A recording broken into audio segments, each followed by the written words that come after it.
So, today is the 25th of March, and on this day, 200 years ago, that is in 1821, the first shots were fired, so to speak, by the raising of a flag in Greece that started the War of Independence in that country, trying to gain independence from the Ottoman Empire.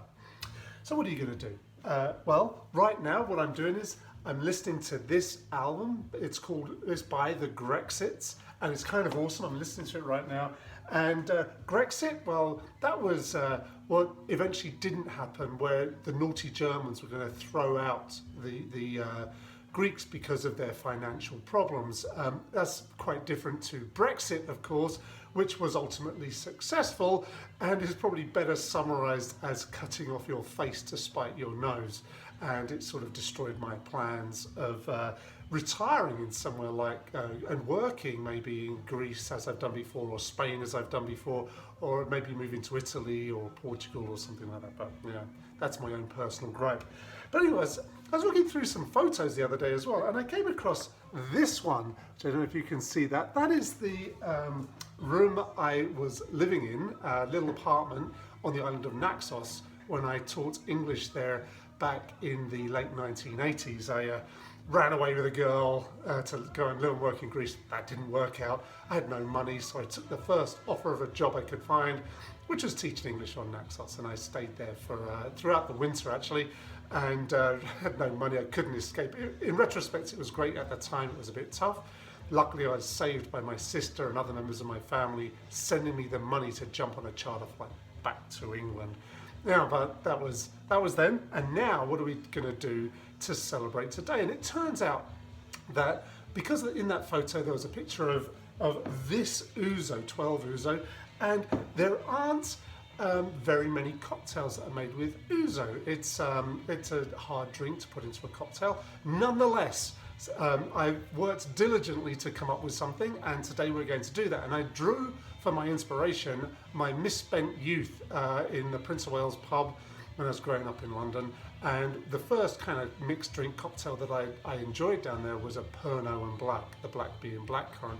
So this is kind of working off of that, but it's made maybe a little bit more sophisticated than that, a bit more interesting, and well, let's just make it and see what we think.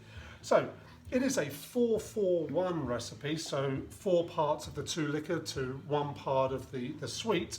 And you could go with an ounce of each of these, but I'm actually going to put in 1 1/3 ounce of ouzo.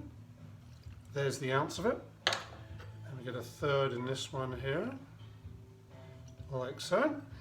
Next ingredient, and this will tame both the sweet and the ouzo. I'm using Byrrh. It's a quinquina aromatized wine, and it's a very interesting mix, and it really does work. It's like a vermouth, but it has the quinine or quinine in it from the cinchona tree, which is native of South America.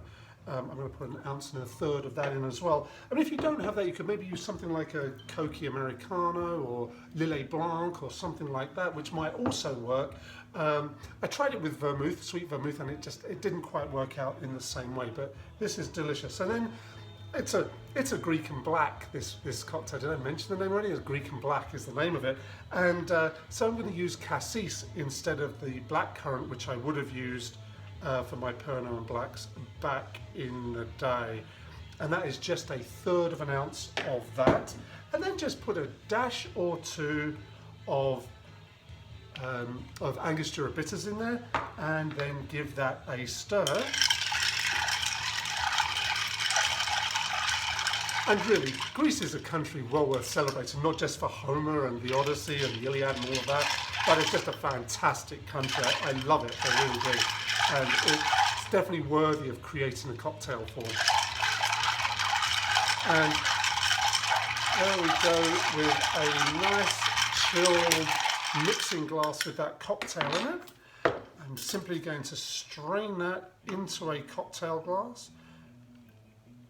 It goes very well with the shirt, the colour of it. And I found that the addition of a Luxardo maraschino cherry really does help it. It makes it really well balanced. You know, the wild anisey spirit of ouzo and the potentially cloyingly, sickeningly sweet cassis are both tamed by those different ingredients. And let's see what we've got. Llamas.